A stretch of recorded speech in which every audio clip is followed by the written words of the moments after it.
Hello hello hello hello बेटा, good evening all of you. आ जाइए सभी फटाफट से, आप लोगों की क्लास स्टार्ट हो चुकी है।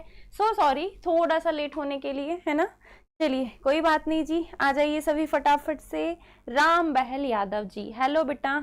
चलो जुड़ जाओ सभी। आज का जो टॉपिक है हमारा चैप्टर नंबर 2 में, आज हम पढ़ने वाले हैं स्थिति समय ग्राफ से वेग की गणना। आज हम करेंगे बेटा। हमने लास्ट लेक्चर में स्थिति समय ग्राफ के बारे में पढ़ा था, है ना। लास्ट लेक्चर में हमने स्थिति समय ग्राफ के बारे में पढ़ा था और आज हम उसी से वेग के बारे में समझेंगे कि स्थिति समय ग्राफ से वेग कैसे निकालते हैं। इंपॉर्टेंट क्वेश्चन है, बढ़िया क्वेश्चन है, पूछा जाता है। Everything is fine, everything is under control, है ना सर। ठीक है, चलिए ठीक है जी, बढ़िया है ना। सब कुछ ठीक है तो फिर तो कोई बात ही नहीं है। हेलो बेटा, हेलो रूबी। चलिए शुरू करते हैं आज की क्लास। आज हम पढ़ने वाले हैं स्थिति समय ग्राफ से वेग के बारे में, है ना।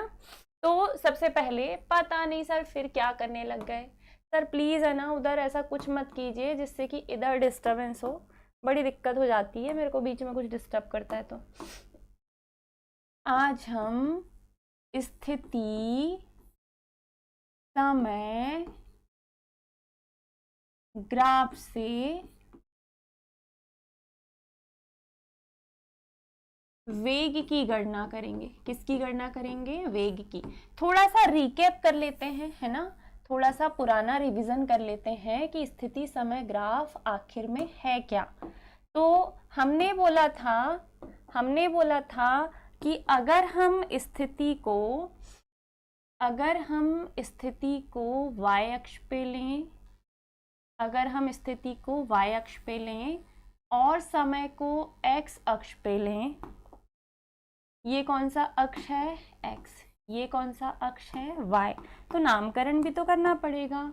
ये रहा बिंदु O, ये रहा हमारा x अक्ष, ये रहा हमारा x अक्ष, और ये रहा y अक्ष। ठीक है, डन। 2 अक्ष हैं हमारे पास। चलिए x अक्ष और y अक्ष। x अक्ष पे हमने लेना है बच्चा समय को।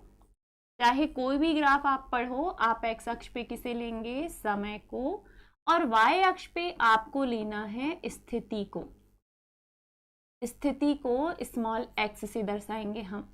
तो x अक्ष पे समय को लेकर, y अक्ष पे स्थिति को लेकर, दोनों के बीच हम जो ग्राफ बनाएंगे, इधर जो भी ग्राफ बनाएंगे उसी को कहा जाता है स्थिति समय ग्राफ, यानी कि xt ग्राफ।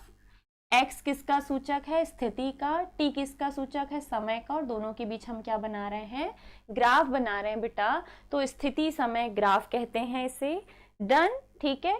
ठीक है जी, चलिए ध्यान से समझिएगा। इंपॉर्टेंट क्वेश्चन हम करने वाले हैं स्थिति समय ग्राफ से वेग की गणना। अब मान लो हम प्रारंभिक बिंदु O से चलना प्रारंभ करते हैं, है ना। मान लीजिए हम प्रारंभिक बिंदु O से चलना प्रारंभ करते हैं। ओके, कलर चेंज कर लेते हैं। अब किसी समय जब हम यहाँ पहुंचे हैं तो समय कुछ और हुआ है, स्थिति कुछ और है। फिर हम थोड़ा और ऊपर चले, फिर हम थोड़ा और ऊपर चले। ऐसे लगातार हम एक समान वेग से क्या कर रहे हैं बेटा? गति कर रहे हैं। मैंने आपको ये कहा कि हमने चलना यहाँ से प्रारंभ किया है और हम एक समान वेग से गति किए जा रहे हैं, है ना। एक समान वेग से हम क्या किए जा रहे हैं? गति किए जा रहे हैं। ठीक है जी, चलिए फटाफट से लाइक कर दीजिएगा। अगर आप लोग जुड़े हैं तो बिना बोले लाइक कर दिया करो यार, कैसे करते हो तुम लोग। चलो, स्थिति को हमने लिया है y अक्ष पे, समय को हमने लिया है x अक्ष पे, और हम इन दोनों के बीच बना रहे हैं ग्राफ। और हम इससे गणना करेंगे किसकी? वेग की। इससे हम गणना करेंगे किसकी बेटा? वेग की। ठीक है जी, चलिए बाकी के बच्चे जुड़े नहीं हमारे अभी तक। हमने यहाँ से चलना प्रारंभ किया जब हम इस बिंदु पर पहुंचे। इसे नाम दे देंगे हम बिंदु P। कौन सा बेटा? बिंदु P। तो समय इतना हुआ है और स्थिति हमारी ये है। अब इसे दिखाने के लिए हम ले लेते हैं बढ़िया से डैश डैश वाली लाइन। जब हम बिंदु बी पर पहुंचे हैं तो इतना समय हो चुका है और हम इस स्थिति पर पहुंच चुके हैं, है ना। ठीक है, ध्यान से समझिएगा। हम अभी कहाँ पहुंचे हैं बेटा? बिंदु पी पर। जब हम बिंदु पी पर पहुंचे हैं तो हम समय के साथ यहाँ हैं, जबकि हमारी स्थिति ये है। तो हम मान लेते हैं जी कि हम अभी बिंदु P पर जब पहुंचे हैं, हम एक समान वेग से गति कर रहे हैं, तो स्थिति हमारी है x1 और समय अभी हुआ है t1। x1 स्थिति पर जब आप पहुंचे हो तो समय कितना हुआ है? t1। यस मैम, ओके बेटा। चलिए ध्यान से, है ना, ध्यान से समझिएगा, इंपॉर्टेंट प्रश्न पढ़ रहे हैं हम। हमने बेटा समय को x अक्ष पे लिया है, स्थिति को y अक्ष पे लिया है। अक्ष तो आई थिंक आपको ग्राफ से समझता है, 10वीं में हमने खूब पढ़ा है। अब हम एक समान वेग से गति किए जा रहे हैं और हमें स्थिति और समय के बीच क्या बनाना है? ग्राफ बनाना है। इसे थोड़ा नीचे कर देते हैं ताकि तुम्हें चीजें समझने में दिक्कत ना हो। अभी हम यहाँ पे समझा सकें तुम्हें, है ना। इसे भी थोड़ा बाजू में, हम अभी ग्राफ को थोड़ा अच्छे से समझा दें पहले। चलो अब हम थोड़ा और आगे बढ़ते हैं, थोड़ा और आगे बढ़ते हैं। हम किसी दूसरे बिंदु पर पहुंचे, गति करते करते दूसरे बिंदु पर पहुंचे। दूसरा बिंदु कौन सा बेटा? तो हम दूसरे बिंदु पर पहुंच गए हैं, बिंदु Q पर। किस पर बेटा? Q पर। P से हम कहाँ पहुंच गए? Q पर। जब आप Q पर पहुंच जाते हैं तो समय भी ज्यादा हो जाएगा, समय भी ज्यादा हो जाएगा और स्थिति भी हमारी बदल जाएगी, स्थिति भी हमारी बदल जाएगी, है ना। ऐसे ही कुछ हो रहा है, देखो। जब आप बिंदु P पर थे तो समय कितना था? t1 और स्थिति क्या थी? x1। लेकिन जब हम बिंदु Q पर पहुंच गए, बिंदु Q पर पहुंच गए, तब समय बढ़कर हो गया t2 और स्थिति हमारी हो गई x2, है ना। स्थिति हमारी हो गई x2।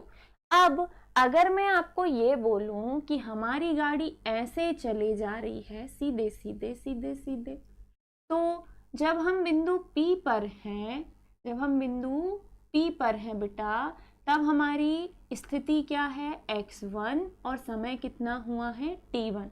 जब हम बिंदु Q पर पहुंचे हैं तो Q पर भैया अब हमारा समय जो है बढ़कर हो गया t2, स्थिति हमारी हो गई x2।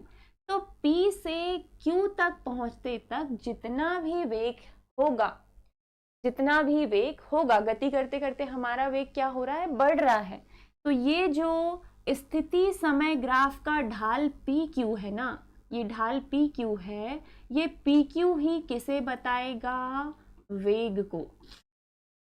ढाल PQ ही किसे बताएगा? वेग को। अगर ये ढाल PQ वेग को बताएगा तो ये वाली भुजा जो है ये किसी त्रिभुज का तुम्हें क्या दिखा रही है? कर्ण। ये भुजा अगर कर्ण है और ये भुजा अगर लंब है तो इस कर्ण के साथ एक आधार भी चाहिए, जो कि हमें यहाँ दिखाई नहीं दे रहा। तो नहीं दिखाई दे रहा है तो मजबूरी है भाई हमारी कि हमें यहाँ पे एक छोटा सा आधार बनाना पड़ेगा, है ना। ये इमेजिनरी, क्योंकि x1 स्थिति जब है तो उस x1 स्थिति की बिंदु P से जब दूरी दिखाई तो उसी दूरी को थोड़ा आगे बढ़ा दो ताकि तुम्हें क्या मिल जाए? आधार मिल जाए। अब हमें भैया आधार मिल गया। अब आधार मिल गया तो हम इन्हें नाम भी दे देते हैं। ये बिंदु P है, ये Q है, ये हो जाएगा R। ये क्या हो जाएगा? R। हमें किसका मान चाहिए? PQ का। हमें किसका मान चाहिए? PQ का। तो डेफिनेशन ये बोलती है स्थिति समय ग्राफ की डेफिनेशन, अब मैं इसे कहाँ लिखूं भाई? यहीं लिख देती हूँ, है ना। डन। और इसे भी मैं थोड़ा ऊपर कर देती हूँ। हाँ, डेफिनेशन ये बोलती है स्थिति समय ग्राफ की कि अगर हमें वेग चाहिए, अगर हमें क्या चाहिए बेटा? वेग चाहिए। नॉर्मली अगर हमें वेग चाहिए तो वेग का सूत्र क्या होता है? वेग का सूत्र होता है विस्थापन बटे समय। ये नॉर्मली होता है, हम जानते हैं कि वेग का सूत्र क्या होता है? विस्थापन बटे समय। वेग को v से दर्शाते हैं। विस्थापन तो अंतिम बिंदु क्या है x2, प्रारंभिक बिंदु क्या था x1, x2 में से x1 को घटा दो। समय निकालने के लिए अंतिम समय क्या है t2, प्रारंभिक समय कितना है t1, तो t2 में से t1 को घटा दो, जो मिलेगा वही क्या होगा बच्चा, वही होगा वेग। लेकिन ये नॉर्मल सूत्र से है, ये किससे है बेटा, नॉर्मल, जो आपने फॉर्मूला पढ़ा है ना वेग का, कि विस्थापन और समय के अनुपात को ही क्या कहते हैं, वेग कहते हैं। डन है जी। चलिए फटाफट से, अरे इतनी कम प्रेजेंटेशन है क्या, इतनी कम प्रेजेंट है, ओ सॉरी प्रेजेंटेशन गलती से निकल गया ना, इतनी कम उपस्थिति है आप लोगों की भैया, कोई बात नहीं, ठीक है चलता है। हाँ, ये नॉर्मल स्थिति में है, लेकिन अगर हमें यहाँ से इस ग्राफ से वेग की गणना करनी है, अगर हमें इस ग्राफ से किसकी गणना करनी है, वेग की गणना करनी है, ये रहा हमारा ग्राफ। इस ग्राफ से अगर हमें वेग की गणना करनी है तो ये जो सूत्र आया है ऐसा ही सूत्र तुम्हें ग्राफ से लाना पड़ेगा, इसके जैसा ही सूत्र तुम्हें किससे लाना पड़ेगा, ग्राफ से लाना पड़ेगा। इसे इसके बाजू में रख देते हैं हम। ये जो सूत्र आया है ये सूत्र हमें किससे लाना पड़ेगा बच्चा, ग्राफ से लाना पड़ेगा, है ना जी। समीकरण 1 आपको किससे लाना पड़ेगा, ग्राफ से। अब ग्राफ को ध्यान से देखो तो मैंने आपको बोला है कि ये जो सरल रेखा PQ का ढाल है यही वेग है भैया, है ना। सरल रेखा PQ का जो ढाल है यही क्या है, वेग है। तो अगर हम ग्राफ से देखें, अगर हम ग्राफ से देखें तो वेग अगर हमें चाहिए तो स्थिति समय ग्राफ का, स्थिति समय ग्राफ का ढाल, ये ढाल समय अक्ष के साथ जो कोण बनाएगा, यहाँ पर जो कोण बनेगा, है ना, यहाँ पर जो कोण बनेगा उस कोण का मान निकाल दो, तुम्हारा वेग निकल के आ जाएगा। हमें क्या चाहिए बेटा, वेग चाहिए, है ना। ग्राफ विधि इतनी आसान थोड़ी होती है, वेग चाहिए। तो स्थिति समय ग्राफ का ढाल समय अक्ष के साथ के ढाल द्वारा, के ढाल द्वारा समय अक्ष के साथ बना कोण। अब अगर इस कोण को देखोगे ना तो तुम्हें अगर वेग चाहिए तो वेग बराबर हो जाएगा, ये जो कोण बन रहा है ढाल क्या है बेटा, PQ, PQ, ठीक है, ढाल PQ का समय अक्ष के साथ, समय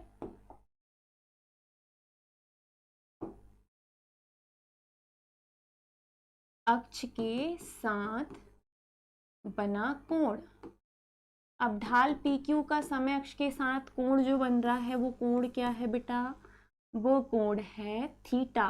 और यहाँ थीटा जो है, अगर ये भुजा कर्ण है तो थीटा जो है वो है tan थीटा। थीटा जो है वो क्या है बेटा, tan थीटा है ना। थीटा जो है वो क्या है, tan थीटा। और अगर ये tan थीटा है, अगर ये tan थीटा है तो मुझे एक बात बताओ कि tan थीटा बराबर क्या होता है, लाल बटे कक्का में लंब बटे आधार। यहाँ लंब इस त्रिभुज में क्या है, लंब है QR, आधार है PR। लंब क्या है बेटा, QR, आधार क्या है, PR। और जो ढाल है, जो ढाल है वही क्या बता रहा है, वही वेग बता रहा है। ढाल जो है वही क्या बता रहा है, वेग बता रहा है। या हम ये कह सकते हैं कि अगर हमें वेग चाहिए तो वेग निकालने के लिए ढाल PQ का समय अक्ष के साथ बना जो कोण है हमें वो निकालना पड़ेगा। ढाल पी क्यू का समय अक्ष के साथ जो कोण बना है हमें वो निकालना पड़ेगा, है ना। या आप इसे ऐसे लिख सकते हो, या आप इसे ऐसे लिख सकते हो कि सरल रेखा का ढाल मिल गया ना बेटा, तो वही क्या है, वेग है। पी क्यू जो है वही क्या है, वेग है। और ढाल निकालने के लिए सूत्र जो होगा वो होगा इसकी ज्या के बराबर, जो कि क्या है, टेन थीटा है। अब अगर हमें टेन थीटा चाहिए तो फॉर्मूला ये है भैया कि टेन थीटा बराबर क्या होगा, टेन थीटा बराबर होगा लंब बटे आधार। टेन थीटा जो है वो ढाल है, और ढाल क्या बता रहा है, वेग। ढाल क्या बता रहा है, वेग। क्यू आर का मान चाहिए तो क्यू का मान क्या है, x2, आर का मान क्या है, x1। तो अंतिम स्थिति में से प्रारंभिक स्थिति को घटा दो तो हमें भुजा क्या मिल जाएगी, क्यू आर। मतलब x2 में से किसे घटाना पड़ेगा बेटा, x1 को। ऐसे ही पी आर का मान चाहिए तो आर का मान क्या है, t2।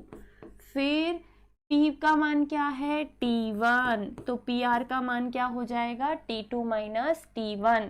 x2 माइनस x1 है विस्थापन, जो कि अंतिम स्थिति में से प्रारंभिक स्थिति को घटाने पर QR का मान मिलेगा। T2 माइनस T1 है समय, जो कि PR का मान है। किसका मान है, PR का। और ये वेग v के क्या हो जाएगा, बराबर हो जाएगा, है ना। वेग v के क्या हो जाएगा, बराबर। इस प्रकार से हम स्थिति समय ग्राफ की सहायता से किसकी गणना करेंगे, वेग की। 4 स्टेप का क्वेश्चन, लेकिन दिमाग बिल्कुल वो कर देता है ना। चलिए फटाफट से लाइक कर दीजिए जी, आ जाइए, है ना। जितने भी बच्चे नहीं आए हैं, लेजी, हाँ ठीक है। राम बहल यादव, बेटा आप हमारे ऑफलाइन स्टूडेंट हो क्या या ऑनलाइन हो? चलो यहाँ तक क्लियर है। चलो ध्यान से देखना, आप थोड़ा सा ध्यान से देखिएगा कि एक समान वेग से जो गतिमान वस्तु होती है, एक समान वेग से जो गतिमान वस्तु होती है, उसका ढाल समय अक्ष के साथ, ये रहा ढाल पी क्यू, ये समय अक्ष के साथ, ये रहा समय अक्ष। तो कोण यहाँ बनना चाहिए, इसीलिए एक और रेखा खींचो। जो कोण बनाएगा वही कोण वेग के लिए होगा।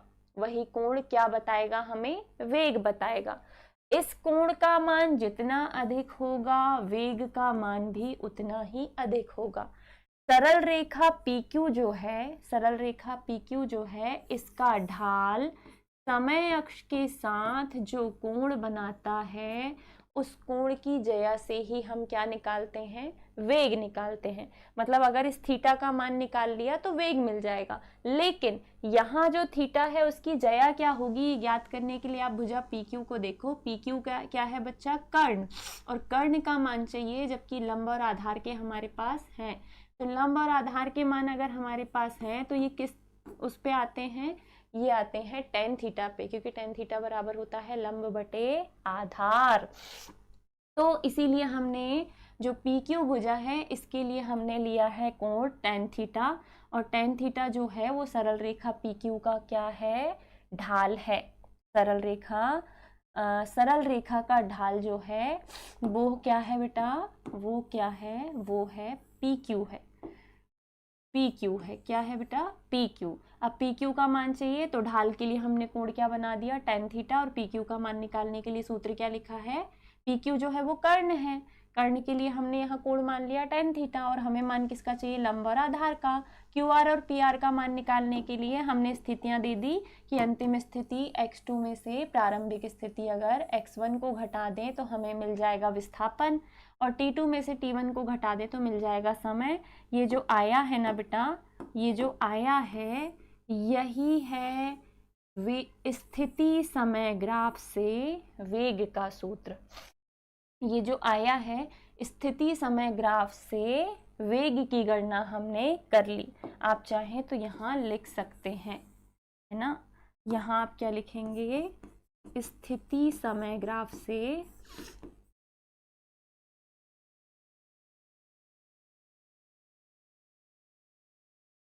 वेग की गणना की है हमने। इसकी गणना की है वेग की। कौन सा ग्राफ है ये? xt ग्राफ है। इंपॉर्टेंट क्वेश्चन है, आपको करना है जी, ठीक है। चलो अगले क्वेश्चन पे आए हम। अगले क्वेश्चन पे आते हैं जो कि है वेग समय ग्राफ। अब हम समझेंगे किसके बारे में? वेग समय ग्राफ के बारे में। सबसे आसान है ये वेग समय ग्राफ। अभी हमने किसे किसे लिया था? स्थिति और समय को। अब हम किसे लेंगे? वेग और समय को। तो ध्यान से देखना,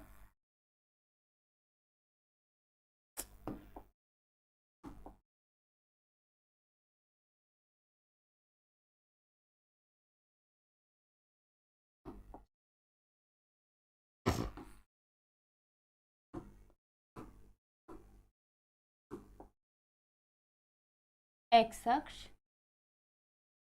वाई अक्ष, पॉइंट ओ। अब आप बोलोगे समय को लेना है एक्स अक्ष पे, वेग को लेना है वाई अक्ष पे।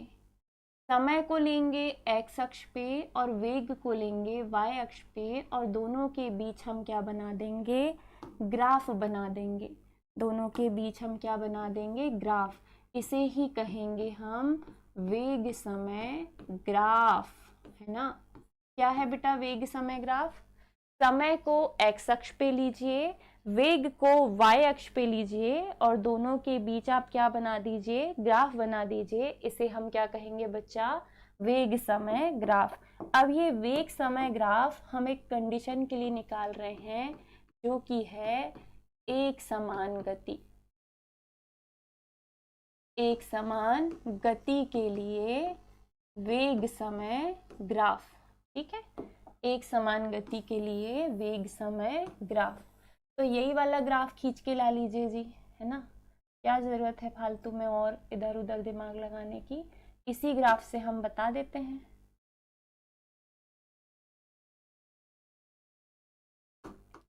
चलो, अगर हम प्रारंभिक कंडीशन में ये बोलें कि हमारा जो वेग है वो धनात्मक वेग है, हमारा जो वेग है वो कैसा वेग है? धनात्मक। तो हम बिल्कुल सीधे सीधे सीधे सीधे सीधे समय अक्ष के साथ सीधे सीधे क्या करेंगे? गति करेंगे, है ना। समय अक्ष के साथ सीधे सीधे क्या करेंगे? गति करेंगे। कुछ ऐसे। ये मैं 3 ग्राफ आपके सामने बनाऊंगी, तीनों से आपको खुद ब खुद समझ में आ जाएगा। पहला ग्राफ बन गया है, दूसरा ग्राफ,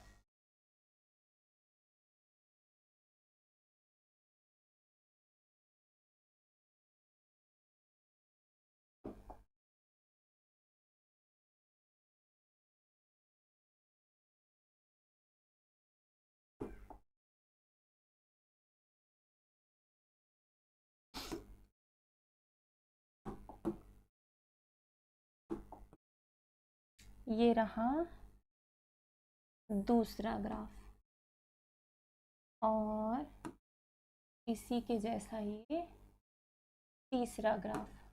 अंतर क्या है? अंतर ये है कि हमें ये लाइन नहीं चाहिए, ये लाइन हमें इसी के ऊपर चाहिए।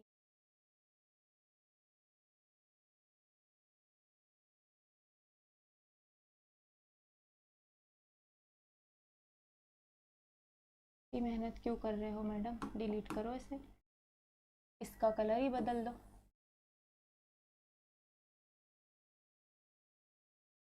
छोड़ो जी, चलिए कोई बात नहीं। हाँ, ये कब के लिए है? धनात्मक वेग के लिए।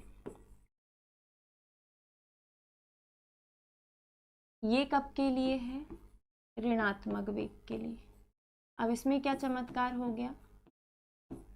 हमारा समय यहाँ था, समय जो है वो यहाँ था, ये 0 की लाइन है।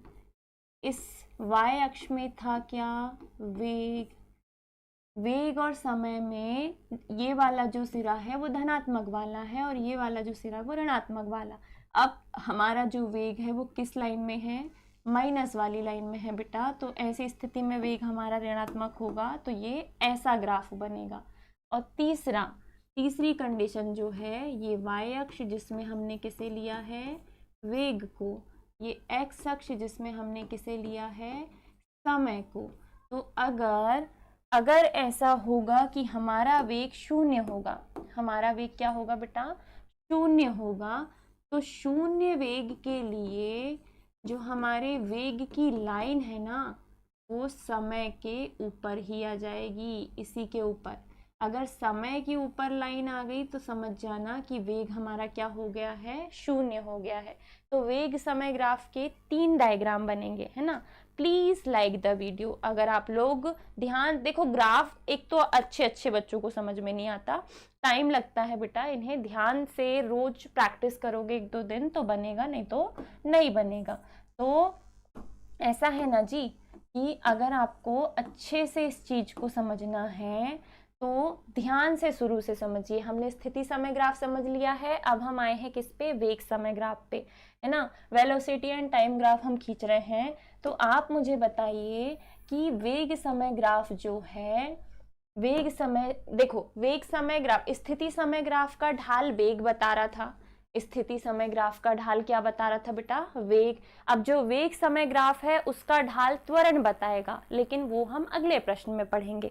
अभी के लिए आप ध्यान से देखना, ये 3 ग्राफ हमने बनाए हैं, 3 ग्राफ हमने क्या किए हैं बेटा, बनाए हैं।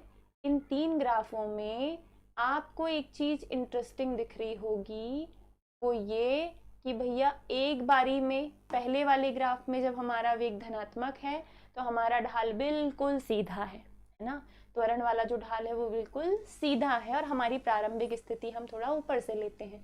ठीक इसी प्रकार जब हमारा वेग ऋणात्मक है तो ऋणात्मक वेग के लिए समय के नीचे हमारा ढाल सीधी रेखा में आएगा, सरल रेखा में आएगा, एक समान गति के लिए। किसके लिए है ये, एक समान गति के लिए है ना, एक समान गति के लिए है ये।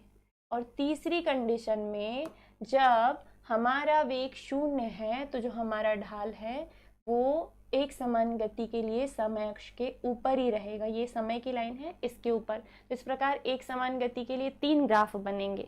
एक समान गति के लिए कितने ग्राफ बनेंगे बेटा, 3 ग्राफ बनेंगे। पहले में आपने धनात्मक वेग को लेना है, दूसरे में ऋणात्मक वेग को लेना है और तीसरे में शून्य वेग को लेना है ना। और दूसरी जो गति है वो है एक समान त्वरित गति। एक समान त्वरित गति के लिए वेग समय ग्राफ, अचानक से अगर कोई वस्तु चलना प्रारंभ कर दे, है ना, उसकी गति एक समान ना हो बल्कि बार बार बदले, तो ऐसी गति को हम बोलेंगे त्वरित गति। और इसके लिए हमें क्या बनाना है बेटा, इसके लिए हमें बनाना है वेग समय ग्राफ। ये लास्ट है, इसके बाद ग्राफ खत्म हो जाएंगे, तो ध्यान से देख लो, है ना। ग्राफ वाले क्वेश्चन क्योंकि पूछे जाते हैं, तुम लोग से सीधे पूछ लेता है कि भैया वेग समय ग्राफ का ढाल क्या बताएगा या स्थिति समय ग्राफ का ढाल क्या बताएगा ऑब्जेक्टिव में। तो अभी देखना आप लोग क्वार्टरली में आएगा तो बनना चाहिए, ठीक है जी।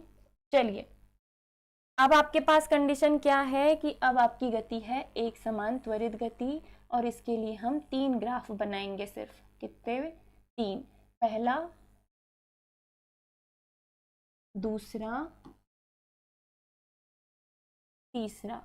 हम सिर्फ कितने ग्राफ बनाएंगे बेटा, 3 ग्राफ बनाएंगे, और ये तीनों ग्राफ बनेंगे किसके लिए, एक समान त्वरित गति के लिए।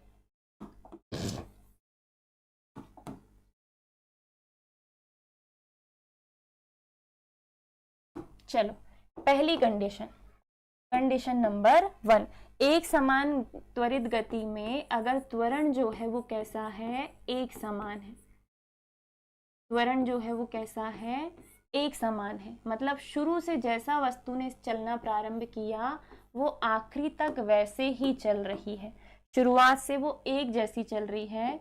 तो एक समान त्वरित गति में अगर त्वरण का मान एक समान है तो वस्तु का ढाल एक सीधी सरल रेखा होगा, कुछ ऐसा जैसा तुमने वेग के लिए बनाया था ना, ठीक वैसा। देखो, हमने समय को लेना है x अक्ष पे, इस वेग को लेना है y अक्ष पे। वेग को किस अक्ष पे लेना है बेटा, y अक्ष पे, और इसका जो ढाल है वो क्या बता रहा है, त्वरण बता रहा है। ठीक है, ये पहली कंडीशन है। दूसरा, कब, ये वाली कंडीशन कब है, जब एक समान त्वरण हो। दूसरी कंडीशन प्रारंभिक वेग v0 के लिए, मतलब आप किसी और बिंदु से चलना प्रारंभ करेंगे तब v0 के लिए, प्रारंभिक वेग v0 के लिए एक समान त्वरण, एक समान त्वरण।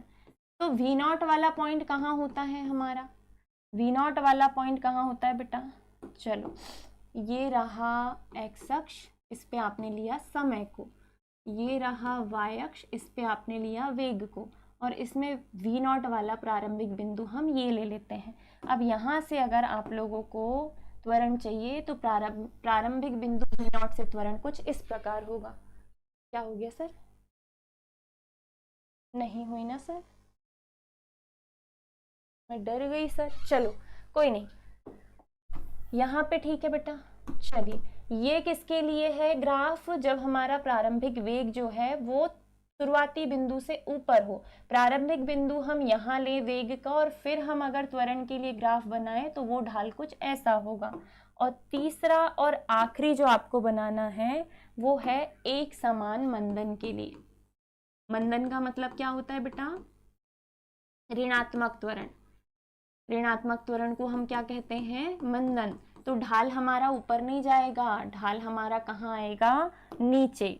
ढाल हमारा कहाँ आएगा, नीचे। ये x अक्ष है, ये O है, ये समय है, और ये वेग के लिए है y अक्ष पे। और ये जो ढाल है ये उल्टा ढाल किसे व्यक्त करेगा, मंदन को, क्योंकि हम जानते हैं धनात्मक त्वरण जो है, धनात्मक त्वरण जो है वो त्वरण ही होता है, लेकिन ऋणात्मक त्वरण को हम क्या कहते हैं, मंदन कहते हैं। सॉरी। चलिए, ये 3 ग्राफ और जो आपको बनाने हैं, इसके बाद आपके ग्राफ वाले क्वेश्चन हो गए खत्म, है ना। फिर मतलब ये समझाने के लिए अब हम इससे क्वेश्चन निकालेंगे। अब हमें ग्राफ से जो है वो गति के समीकरण निकालने हैं। गति का प्रथम समीकरण, द्वितीय समीकरण, तृतीय समीकरण, तीनों समीकरणों की व्युत्पत्ति हम करेंगे किससे, ग्राफ से। इन ग्राफों से हमें बड़े वाले क्वेश्चन करने हैं बेटा, तो प्लीज है ना ग्राफ वाले सवालों को इग्नोर नहीं करना। चैप्टर नंबर 2, 3 थोड़ा सा तुम्हें परेशान करेगा जरूर, लेकिन 11th है, नया नया है, पढ़ना तो पड़ेगा, ऐसे भागने से काम नहीं चलेगा, प्रैक्टिस करोगे तो बनेगा। ठीक है, तो यहाँ पे आके हमारी क्लास होती है समाप्त। अब बारी है बच्चा सर की, ये वाला प्रश्न बड़ा इंपॉर्टेंट है, ऐसे का ऐसे छापना है और ये डायग्राम बनाना है, बस कोई थ्योरी नहीं है इसमें। और बाकी वाले क्वेश्चन में भी कोई थ्योरी नहीं है, बस एक लाइन लिख लेना, एक लाइन लिख लेना, इसमें लिख लेना, है ना, एक लाइन कि हम कौन सा ग्राफ बना रहे हैं, वेग समय ग्राफ। तो ऑब्जेक्टिव के लिए लिख लीजिएगा वेग समय ग्राफ, जिसे हम कहते हैं वीटी ग्राफ का ढाल त्वरण को बताता है।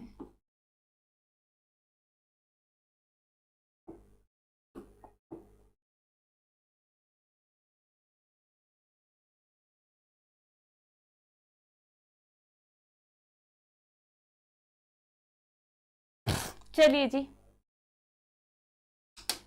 यहाँ पे आके हमारी क्लास हो जाती है समाप्त।